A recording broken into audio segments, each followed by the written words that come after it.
ఈరోజు మరో అద్భుతమైన డీప్ డైవ్కు స్వాగతం. ఈ లోతైన విశ్లేషణలో మనం కాలగర్భంలోకి ప్రయాణించి మన భారతదేశ చరిత్రలోనే అత్యంత ఉజ్వలమైన ఒక అధ్యాయాన్ని విశ్లేషించబోతున్నాం. అవును, అదే గుప్త సామ్రాజ్యం. కరెక్ట్. కుషాణులు, శాతవాహనుల పతనం తర్వాత ఉత్తర భారతదేశంలో బలమైన కేంద్రీకృత నాయకత్వం లేని ఒక శూన్యస్థితి ఏర్పడింది కదా. ఖచ్చితంగా. దేశం చిన్న చిన్న రాజ్యాలుగా విడిపోయి ఒక అనిశ్చిత వాతావరణం నెలకొన్న సమయమది. సరిగ్గా అటువంటి సమయంలో బీహార్లోని మగధ ప్రాంతంలో ఒక చిన్న రాజు ప్రారంభించిన వంశం రాబోయే కొన్ని శతాబ్దాల పాటు దేశ భౌగోళిక, సాంస్కృతిక రూపురేఖలనే ఎలా మార్చేసిందో ఈరోజు మనం వివరంగా చూడబోతున్నాం. ఈ విశ్లేషణ కోసం మనం ఒక అత్యుత్తమ అధ్యయన మూలాన్ని తీసుకుంటున్నాము కదా. అవును, గవర్నమెంట్ పరీక్షల కోసం రూపొందించిన the Gupta empire, a comprehensive golden age master guide అనే అద్భుతమైన నోట్స్ ఆధారంగా ఈరోజు మన విశ్లేషణ జరగబోతోంది. సో, గుప్తుల కాలాన్ని చరిత్రకారులు స్వర్ణయుగం అని ఎందుకు పిలుస్తారు, వారి పరిపాలనా విధానాలు ఎలా ఉండేవి, వాళ్లు సాధించిన అద్భుతమైన విజయాలు ఏమిటి అన్నది మనమిందులో లోతుగా పరిశీలిద్దాం. ఒకసారి ఆలోచిస్తే ఈరోజు మనం గణితంలో సున్నా విలువ గురించి, పై విలువ గురించి కూడా, ఖచ్చితంగా పై విలువ, భూమి తన చుట్టూ తాను తిరుగుతుందనే సిద్ధాంతం గురించి మాట్లాడుకుంటున్నామంటే దానికి బీజం పడింది ఆ కాలంలోనే. అంతేకాదు, 1600 ఏళ్లు గడిచినా ఢిల్లీలో వాతావరణ కాలుష్యానికి సైతం తుప్పు పట్టకుండా నిలబడిన ఇనుపస్తంభముంది చూడండి. అవును, ఆ ఇనుపస్తంభం. అది నాటి సాంకేతికతకు ఒక సజీవ సాక్ష్యంగా నిలుస్తోంది. ఇవన్నీ కేవలం యాదృచ్ఛికంగా జరిగినవి కావుకదా. అసలు కాదు. ఒక సమాజం శాస్త్ర, సాంకేతిక, సాహిత్య రంగాల్లో ఏకకాలంలో అత్యున్నత శిఖరాలను చేరుకుందంటే ఆ సామ్రాజ్యం ఆర్థికంగా, రాజకీయంగా అత్యంత స్థిరమైన పునాదుల మీద నిర్మితమైందని అర్థం. ఇక్కడ నన్ను ఆశ్చర్యపరిచిన విషయం ఏమిటంటే, ఈ సామ్రాజ్యం కేవలం భౌగోళికంగా విస్తరించడం మాత్రమే కాకుండా ప్రజల ఆలోచనా విధానంలో ఒక విప్లవాత్మకమైన మార్పును తీసుకువచ్చింది. క్రీస్తు శకం 320 నుండి 550 వరకు సుమారు 2 శతాబ్దాలకు పైగా కొనసాగింది ఈ పాలన. అవును, ఇది ఆధునిక భారతీయ విజ్ఞాన శాస్త్రానికి, కళలు ఒక బలమైన పునాదిగా మారింది. ఎప్పుడైతే ఒక రాజ్యంలో అంతర్గత కలహాలు తగ్గి శాంతి భద్రతలు నెలకొంటాయో అప్పుడే ఆ సమాజం తమ శక్తియుక్తులను సృజనాత్మకత వైపు మళ్లించగలుగుతుంది అన్నమాట. గుప్తుల కాలంలో సరిగ్గా ఇదే జరిగింది. నిజమే. సరే, దీన్ని కాస్త వివరంగా విశ్లేషిద్దాం. ముందుగా సామ్రాజ్య స్థాపన. ఈ వంశక్రమాన్ని, రాజుల పరంపరను గుర్తుపెట్టుకోవడానికి మన మాస్టర్ గైడ్లో ఒక ఆసక్తికరమైన మెమరీ ట్రిక్ ఇచ్చారు కదా. అవును, SCSCKS అనే ఒక సులభమైన ఫార్ములా. కరెక్ట్. SCSCKS అంటే శ్రీగుప్తుడు, 1వ చంద్రగుప్తుడు, సముద్రగుప్తుడు, 2వ చంద్రగుప్తుడు, కుమారగుప్తుడు మరియు స్కందగుప్తుడు. తునే ఈ మహాసామ్రాజ్య చరిత్రంతా తిరుగుతుంది. క్రీస్తు శకం 240లో శ్రీగుప్తుడు ఈ వంశాన్ని స్థాపించాడు. కాని అప్పట్లో వారు ఒక మహాసామ్రాజ్యానికి అధిపతులు కారు, కేవలం ఒక చిన్న ప్రాంతానికి పరిమితమైన నాయకులు మాత్రమే. అవును, శ్రీగుప్తుడు కేవలం మహారాజానే బిరుదును మాత్రమే వాడాడు కదా. అవును, ఆ కాలపు రాజకీయ పరిస్థితుల దృష్ట్యా చూస్తే మహారాజా అంటే ఒక సామంతుడు లేదా ఒక చిన్న స్వతంత్ర పాలకుడని అర్థం. కాని ఆ తర్వాత వచ్చిన 1వ చంద్రగుప్తుడు ఈ ముఖచిత్రాన్ని పూర్తిగా మార్చేశాడు. ఇక్కడే అసలు ఆసక్తికరమైన విషయం దాగి ఉంది. క్రీస్తు శకం 320లో 1వ చంద్రగుప్తుడు సింహాసనమధిష్ఠించిన తరువాత వ్యూహం పూర్తిగా మారిపోయింది. అతడు పాటలీపుత్రాన్ని రాజధానిగా చేసుకుని మహారాజాతిరాజా అంటే రాజులకు రాజు, అవును, ఆ అత్యున్నత బిరుదును స్వీకరించాడు.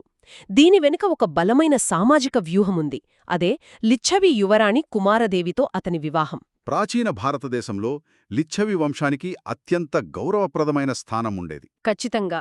వారితో వివాహ సంబంధం ఏర్పరుచుకోవటం ద్వారా గుప్తులకు సైనిక బలం మాత్రమే కాకుండా సామాజికంగా ఒక తిరుగులేని ఆమోదయోగ్యత లభించింది. ఈ కూటమి ఎంత ప్రభావవంతమైనదంటే ఆ తర్వాత ముద్రించిన బంగారు నాణేలపై చంద్రగుప్తుడు తన బొమ్మతో పాటు రాణీ కుమారదేవి బొమ్మను కూడా ముద్రించాడు. ఒక రాజు తన నాణ్యాలపై రాణికి కూడా సమాన ప్రాతినిధ్యం కల్పించడమనేది వారి ఆధిపత్యంలో లిచ్ఛవీల పాత్ర ఎంత కీలకమో స్పష్టం చేస్తుంది కదా. అవును, నాణేల ద్వారా తమ రాజకీయ బలాన్ని ప్రజలకు తెలియజేయడమనేది ఒక అద్భుతమైన కమ్యూనికేషన్ వ్యూహం. ఇక ఈ వంశంలో తదుపరి వచ్చిన రాజు సముద్రగుప్తుడు. క్రీస్తు శకం 335 నుండి 375 వరకు పాలించిన ఇతనిని భారతదేశపు నెపోలియన్ అని కూడా అంటారు. అయితే ఇక్కడ మనం ఆలోచిస్తే ఒక సామ్రాజ్యాన్ని కేవలం ఆయుధాలతో జయించడం వేరు, దానిని స్థిరంగా నిలబెట్టడం వేరు కదా. నిజమే. సముద్రగుప్తుడి విజయాల వెనుక కేవలం అపారమైన సైనిక బలం మాత్రమే కాకుండా అద్భుతమైన భౌగోళిక రాజకీయ అవగాహన ఉంది. హరిసేనుడు రాసిన అలహాబాద్ స్తంభ శాసనం ద్వారా అతని విజయాల గురించి మనకు అత్యంత స్పష్టమైన సమాచారం లభిస్తుంది. అవును, అతను ఉత్తర భారతదేశంలోని రాజులను పూర్తిగా ఓడించి వారి రాజ్యాలను తన సామ్రాజ్యంలో కలుపుకున్నాడు. కాని దక్షిణాదివైపు వచ్చినప్పుడు అతని వ్యూహం మారింది. దక్షిణాదిలో 12 మంది రాజులను ఓడించాడు. కాని వారి రాజ్యాలను తాను తీసుకోలేదు కదా. అదే ఇక్కడ ఆశ్చర్యకరం. వారికి తిరిగి రాజ్యాధికారమిచ్చి వారి నుండి క్రమం తప్పకుండా కప్పం అంటే పన్ను కట్టించుకునే ఒప్పందం చేసుకున్నాడు. దీనికి కారణమేమిటంటే పాటలీపుత్రం నుంచి సుదూరంగా ఉన్న దక్షిణాదిని నేరుగా పాలించడం ఆనాటి రవాణా వ్యవస్థల ప్రకారం అసాధ్యమని అతనికి తెలుసు. ఈ వ్యూహాత్మక ఆలోచనే అతన్ని ఒక గొప్ప దార్శనికుడిగా నిలబెట్టింది.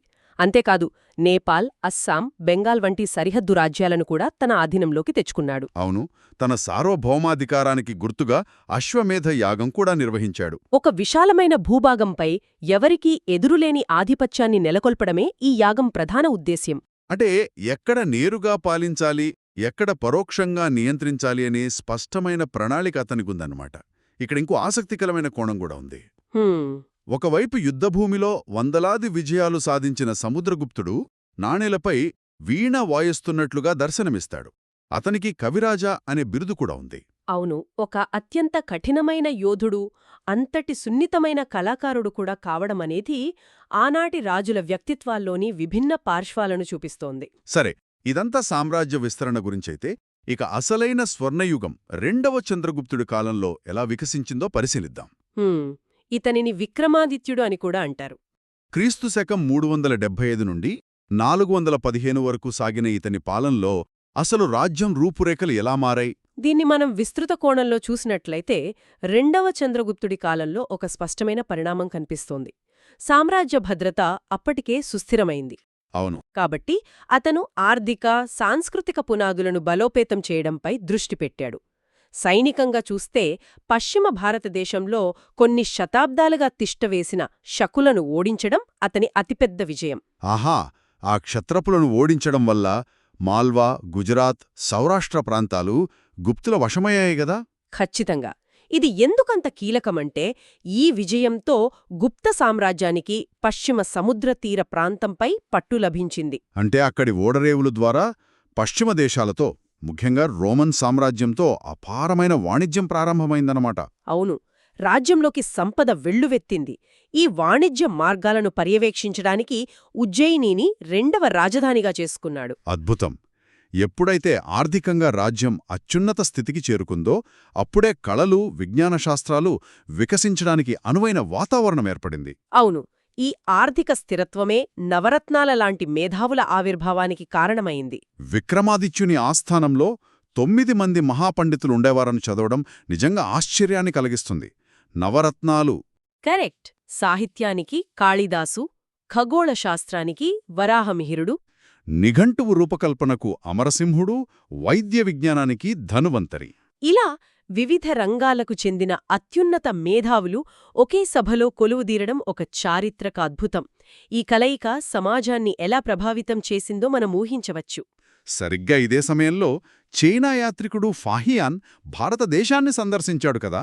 అవును, ఫాహియాన్ రచనలు ఈ విశ్లేషణలో చాలా ముఖ్యమైనవి. ఎందుకంటే అవి కేవలం రాజుల పొగడ్తలు కావు. ఒక విదేశీయుడి నిష్పాక్షికమైన పరిశీలనలు. ఖచ్చితంగా. ఆ కాలములో నేరాలు చాలా తక్కువని, ప్రజలు ఇళ్లకు తాళాలు కూడా వేసుకునేవారు కాదని అతను రాశాడు. కఠినమైన శిక్షలు లేకుండానే పరిపాలన సాఫీగా సాగేదని కూడా రాశాడు. అవును, దీనిని బట్టి ఆ సమాధం ఎంత నైతికంగా, ఆర్థికంగా పరిపూర్ణంగా ఉందో మనం అర్థం చేసుకోవచ్చు. ఇది తెలుసుకోవడం ఆసక్తికరం. ఇక మేధో వికాసం గురించి మాట్లాడుకుంటే ఈ కాలంలో సైన్స్ మరియు టెక్నాలజీ సాధించిన ప్రగతి అసాధారణమైనది. ఆకాశంలో గ్రహాల కదలికల దగ్గర్నిండి మానవ శరీర నిర్మాణ శాస్త్రం వరకు వారు చెయ్యని పరిశోధన లేదు. ముఖ్యంగా గణితం, ఖగోళశాస్త్రం. అవును. శాస్త్ర సాంకేతిక రంగాల గురించి ప్రస్తావిస్తే ముందుగా గుర్తుకొచ్చే పేరు ఆర్యభట్టు. గణిత శాస్త్రంలో ఆయన తీసుకొచ్చిన మార్పులు ఈనాటికి ప్రపంచాన్ని నడిపిస్తున్నాయి కదా. పై విలువను అత్యంత ఖచ్చితంగా లెక్కించడం, స్థాన విలువల విధానం అంటే ప్లేస్ వాల్యూ సిస్టమ్ తీసుకురావడం లాంటివి గణిత శాస్త్ర గమనాన్నే మార్చేశాయి. అవును, ఈ స్థాన విలువల విధానం లేకపోతే ఈరోజు మనం వాడుతున్న కంప్యూటర్లు, డిజిటల్ టెక్నాలజీ సాధ్యమయ్యేవి కావు. నిజమే. అన్నిటికంటే విశేషమైనది భూమి బల్లపరుపుగా లేదని, అది గోళాకారంలో ఉంటూ తన చుట్టూ తాను తిరుగుతోందని వేల సంవత్సరాల క్రితమే ఆయన ప్రతిపాదించడం. వండర్ఫుల్! యూరప్లో కోపర్నికస్ లాంటి వాళ్ళు ఈ విషయాన్ని చెప్పటానికి వందల ఏళ్ల ముందే మన భారతీయ శాస్త్రవేత్తలు ఖగోళ రహస్యాలను ఛేవించారు. అలాగే వరాహమిహిరుడు రాసిన పంచసిద్ధాంతిక, బృహత్ సంహిత వంటి గ్రంథాలు ఖగోళశాస్త్రంలో వారు సాధించిన పురోగతిని వివరిస్తాయి. ఖగోళ శాస్త్రంతో పాటు వైద్యరంగంలో కూడా ఇదే స్థాయి ప్రగతి సాధ్యపడింది కదా. అవును. ప్రాచీన వైద్య గ్రంథమైన సుశ్రుత సంహిత ఈ కాలంలోనే సంకలనం చెయ్యబడింది. ఇందులో కేవలం మందులు మాత్రమే కాకుండా శస్త్రచికిత్స అంటే సర్జరీ చేసే విధానాలు కూడా ఉన్నాయి. కరెక్ట్. అందులో వాడే అనేక రకాల పనిముట్ల గురించి అత్యంత వివరంగా రాయబడింది. ఒక మనిషి శరీరానికి ఆపరేషన్ చేయటం, ప్లాస్టిక్ సర్జరీ లాంటి క్లిష్టమైన ప్రక్రియలను కూడా వారు ఆనాడే విజయవంతంగా నిర్వహించారు. ఇది నిజంగా ఆశ్చర్యకరం. ఇక లోహశాస్త్రం అంటే మెటలర్జీ గురించి ఎంత చెప్పుకున్నా తక్కువే అవుతుంది. ఖచ్చితంగా. ఢిల్లీలో ఉన్న ఇనుప స్తంభం దీనికి తిరుగులేని నిదర్శనం. అవును, 1600 సంవత్సరాలుగా తీవ్రమైన ఎండ, వాన, కాలుష్యాలకు గురవుతున్నప్పటికీ అది ఏమాత్రం తుప్పు పట్టలేదు. ఆనాటి లోహకారులు ఇనుముకు ఫాస్ఫరస్ లాంటి మూలకాలను ఏ పాళ్లలో కలిపితే అది వాతావరణానికి తట్టుకుంటుందో పక్కాగా లెక్కించారు. ఆ స్థాయి రసాయనశాస్త్ర పరిజ్ఞానం నేటి ఆధునిక శాస్త్రవేత్తలకు సైతం ఒక పెద్ద పజిల్లాంటిదే. అవును. ఒకవైపు సాంకేతికతలో ఇంతటి నైపుణ్యం చూపిస్తూనే మరోవైపు కళలు, సాహిత్యం, విద్యను కూడా వారు అదే స్థాయిలో పోషించారు. సంస్కృత సాహిత్యంలో గుప్తుల కాలం ఒక సువర్ణాధ్యాయం. కాళిదాసు రచించిన అభిజ్ఞాన శాకుంతలం, మేఘదూతలాంటి కావ్యాలు. అవును, ఇవి భారతీయ సాహిత్య సౌరభాన్ని ప్రపంచానికి చాటి చెప్పాయి. అజంతా గుహల్లో మనం చూసే అద్భుతమైన పెయింటింగ్స్ కానీ, దేవగఢ్లోని దశావతార దేవాలయం కానీ, ఇవన్నీ ఆనాటి శిల్పులు, చిత్రకారుల ప్రతిభకు సజీవ సాక్ష్యాలు. ఇక అత్యంత ముఖ్యమైన విద్యావ్యవస్థను పరిశీలిస్తే కుమారగుప్తుడు స్థాపించిన నలంద విశ్వవిద్యాలయం గురించి ప్రత్యేకంగా మాట్లాడుకోవాలి. అవును. నలంద అనేది ప్రాచీన ప్రపంచానికి ఒక అంతర్జాతీయ విజ్ఞాన భాండాగారం. అది కేవలం ఒక పాఠశాల కాదు. 10,000 మంది విద్యార్థులు, 2,000 మంది ఆచార్యులతో నడిచిన మొట్టమొదటి పూర్తిస్థాయి రెసిడెన్షియల్ విశ్వవిద్యాలయం. చైనా, కొరియా, టిబెట్ నుండి విద్యార్థులు ఎన్నో కష్టాలు పడి ఇక్కడికొచ్చేవారు కదా. అవును. ప్రాణాలు పణంగా పెట్టే మరీ వచ్చేవారు. మతం, తత్వశాస్త్రం, తర్కం, వ్యాకరణం, వైద్యం, ఖగోళశాస్త్రం ఇలా ప్రతి అంశంపైన అక్కడ పరిశోధనలు జరిగేవి. ప్రవేశ పరీక్షలు కూడా అత్యంత కఠినంగా ఉండేవట. కేవలం అత్యుత్తమ ప్రతిభ ఉన్నవారికి మాత్రమే అక్కడ ప్రవేశం దొరికేది. జ్ఞానాన్ని ప్రపంచం నలుమూలలా వ్యాపింపజెయ్యాలనే వారి నిబద్ధతకు ఇది నిదర్శనం. ఇదంతా చూస్తే మనకు అర్థమయ్యేదేమిటి? ఇన్ని రంగాల్లో ఏకకాలంలో అభివృద్ధి సాధ్యపడాలంటే ఖచ్చితంగా ఆ రాజ్య పరిపాలనా వ్యవస్థ, ఆర్థిక పునావి చాలా బలంగా ఉండి తీరాలి. అవును. ఈ భారీ సామ్రాజ్యాన్ని వారు ఎలా నిర్వహించారు అన్నది గమనిస్తే పాలనా వ్యవస్థను చాలా క్రమబద్ధంగా వికేంద్రీకరించారు అని తెలుస్తోంది. అంటే మొత్తం సామ్రాజ్యాన్ని భుక్తి అనబడే రాష్ట్రాలుగా విభజించారు. కరెక్ట్. ఈ రాష్ట్రాలకు ఉపరిక అనే ఉన్నతాధికారి నేతృత్వం వహించేవాడు. ఆ తర్వాత ఈ రాష్ట్రాలను తిరిగి విషయ అంటే జిల్లాలుగా విభజించారు. దీని అధిపతిని విషయపతి అని పిలిచేవారు కదా. అవును. ఆ కింద స్థాయిలలో వీధి మరియు గ్రామం ఉండేవి. పరిపాలనను రాజధానికే పరిమితం చేయకుండా స్థానిక నాయకులకు కూడా బాధ్యతలు అప్పగించడం ద్వారా వారు సామ్రాజ్యాన్ని సుస్థిరంగా ఉంచగలిగారు. అవును. ఈ వికేంద్రీకరణ వల్లే విశాలమైన సామ్రాజ్యంలో ఎక్కడా అంతర్గత తిరుగుబాట్లు రాలేదు. ఇక ఆర్థిక వ్యవస్థ విషయానికొస్తే గంగానది పరివాహక ప్రాంతాలలోని సారవంతమైన భూములు, వారు నిర్మించిన సాగునీటి పారుదల వ్యవస్థ వల్ల వ్యవసాయం అద్భుతంగా సాగింది. అయితే ఇక్కడ మనం గమనించాల్సిన విషయం వారి సంపదకు అసలు రహస్యం వ్యవసాయం మాత్రమే కాదు. వాణిజ్యం. ఖచ్చితంగా. రోమన్ సామ్రాజ్యం, చైనా, ఆగ్నేయాసియాలతో వారు విస్తృతమైన వాణిజ్య సంబంధాలు నెరిపేవారు. మన పట్టు, సుగంధద్రవ్యాలు, ఏనుగు దంతాలు, నాణ్యమైన ఇనుముకు విపరీతమైన గిరాకీ ఉండేది. ఈ ఎగుమతుల ద్వారా ప్రపంచం నలుమూలల నుండి భారీగా సంపద, ముఖ్యంగా బంగారం మన దేశానికొచ్చి చేరింది. అందుకే గుప్తుల కాలంలో అత్యధిక సంఖ్యలో బంగారు నాణేలు చలామణిలో ఉండేవి. ఇవే వారి ఆర్థిక బలానికి సంకేతాలు. నిజమే. ఆర్థిక పురోగతితో పాటు వారి సామాజిక దృక్పథం, ముఖ్యంగా మతపరమైన విధానాలు కూడా ఎంతో ఆసక్తికరంగా ఉంటాయి. గుప్తరాజులు వైష్ణవ మతాన్ని పాటించారు, దేవాలయాల నిర్మాణాలు పెద్ద ఎత్తున చేపట్టారు. కాని మిగతా మతాల పట్ల వారి విధానమేమిటి అన్నది పరిశీలిస్తే వారు ప్రదర్శించిన సహనం చాలా గొప్పది. అవును. ఒక పాలనా వ్యవస్థ తన నమ్మకాలను ప్రజలందరిపై బలవంతంగా రుద్దకుండా అన్ని వర్గాలకు సమాన గౌరవమిచ్చిన విధానం మన మూలాధారాల్లో చాలా స్పష్టంగా ఉంది. ఇది ఒక ముఖ్యమైన పాయింట్. ఒక విషయాన్ని మనమిక్కడ నిష్పాక్షికంగా విశ్లేషించాలి. రాజ్యానికి అధికారిక మతంగా వైష్ణవం ఉన్నప్పటికీ బౌద్ధ, జైన మతాలకు కూడా సమానమైన రాజపోషణ లభించింది. ఇందాక మనం మాట్లాడుకున్న నలందా విశ్వవిద్యాలయమే దీనికి అతిపెద్ద ఉదాహరణ. అవును. గుప్తరాజులు వైష్ణవులైనప్పటికీ వారు స్థాపించి నిధులు సమకూర్చిన నలంద ఒక అద్భుతమైన బౌద్ధ విద్యాకేంద్రం. ఒక పాలకుడు తన వ్యక్తిగత నమ్మకాలను పక్కన పెట్టి విజ్ఞానానికి, భిన్న ఆలోచనలకు, శాస్త్రీయ అన్వేషణలకు పెద్ద పీట వేసినప్పుడే ఒక సమాజం స్వర్ణయుగాన్ని ఆస్వాదించగలదు అనడానికి గుప్త సామ్రాజ్యమే స్పష్టమైన రుజువు. ఖచ్చితంగా. అయితే ఇక్కడ ఒక ముఖ్యమైన ప్రశ్న. రాజకీయంగా, ఆర్థికంగా, విద్యాపరంగా ఇంతటి అత్యున్నత శిఖరాలను అధిరోహించిన ఒక మహాసామ్రాజ్యం చివరికి ఎలా కుప్పకూలింది?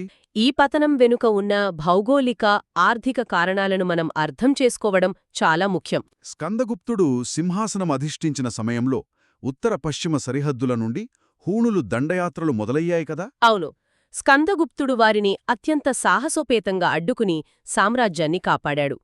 అతని ఎంతటి సమర్థుడంటే తీవ్రమైన యుద్ధాల సమయంలోనూ సుదర్శన సరస్సుకు మరమ్మతులు చేయించాడు. గుజరాత్లోని ఆ చారిత్రాత్మక సరస్సు మరమ్మత్తు ఒక పాలకుడికి ప్రజల మౌలిక వసతుల పట్ల ఉన్న శ్రద్ధను చూపిస్తుంది.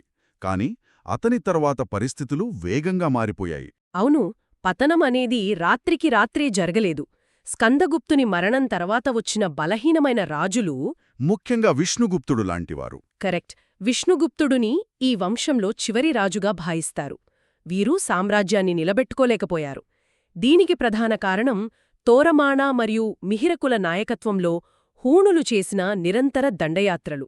ఈ దాడుల వల్ల కేవలం సైనిక నష్టం మాత్రమే జరగలేదు, దానికంటే తీవ్రమైన ఆర్థిక నష్టం జరిగింది. అవును.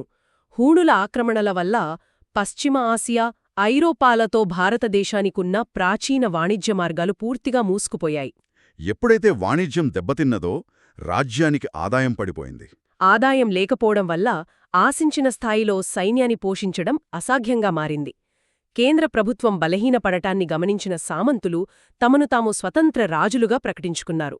ఇలా దాడులు, ఆర్థిక పతనం, అంతర్గత తిరుగుబాట్లు అన్నీ కలగలిపి క్రీస్తు శకం 550 నాటికి ఆ మహాసామ్రాజ్యాన్ని ముక్కలు చేశాయన్నమాట. కరెక్ట్. ఎంత గొప్ప ప్రారంభం, ఎంత అద్భుతమైన ప్రయాణం, చివరికి ఇలాంటి ముగింపు. అయితే ఈ విశ్లేషణ ద్వారా మనం గ్రహించాల్సిన ఒక ముఖ్యమైన విషయముంది. మనం చర్చించిన ఈ చరిత్ర కేవలం ఏదో ఒక పరీక్ష కోసం చదివే సమాచారం కాదు. ఆధునిక సైన్స్, ఖగోళశాస్త్రం, గణితంలో సున్నా, శస్త్రచికిత్స, అత్యున్నత కళలు, వికేంద్రీకృత పరిపాలన ఇవన్నీ ఈనాటికి మన జీవన విధానాన్ని ప్రభావితం చేస్తున్నాయి. అవును. అంటే మన ఆధునిక సమాజం యొక్క మూలాలు వేల సంవత్సరాల క్రితమే ఎంతో బలంగా నాటబడ్డాయి. గతాన్ని ఇంత లోతుగా అధ్యయనం చేయడం వల్లే మన విద్యా వ్యవస్థ, మన జ్ఞాన మూలాలు ఎంత బలమైనవో మనకర్థమవుతుంది. ఖచ్చితంగా. చరిత్ర నుండి మనం నేర్చుకోవలసిన పాఠం ఇదే. స్వేచ్ఛాయుతమైన ఆలోచనలకు అడ్డుకట్ట పడనంతకాలం, విజ్ఞానాన్ని గౌరవించినంతకాలం సమాజాలు పురోగమిస్తూనే ఉంటాయి. అప్పట్లో వారు సృష్టించిన విజ్ఞాన సంపద లేకుండా ఈరోజు మనం సాధించిన ఈ అభివృద్ధిని ఊహించలేము. అందుకే గుప్త సామ్రాజ్యాన్ని స్వర్ణయుగంగా పిలవడం అక్షరాల సత్యం. సరే, ఈ డీప్ డైవ్ను ముగించే ముందు ఒక ఆసక్తికరమైన కోణాన్ని ఆలోచిద్దాం. చెప్పండి. మనం ఒకసారి ఆలోచిస్తే, ఒకవేళ ఆనాడు హూణుల దండయాత్రలు జరగకుండా ఉండి ఉంటే, అంతర్జాతీయ వాణిజ్య మార్గాలు మూసుకుపోకుండా, గుప్త సామ్రాజ్యం ఆర్థికంగా మరింత సుస్థిరంగా కొనసాగి ఉంటే పరిస్థితి ఎలా ఉండేది? అదొక అద్భుతమైన ఆలోచన.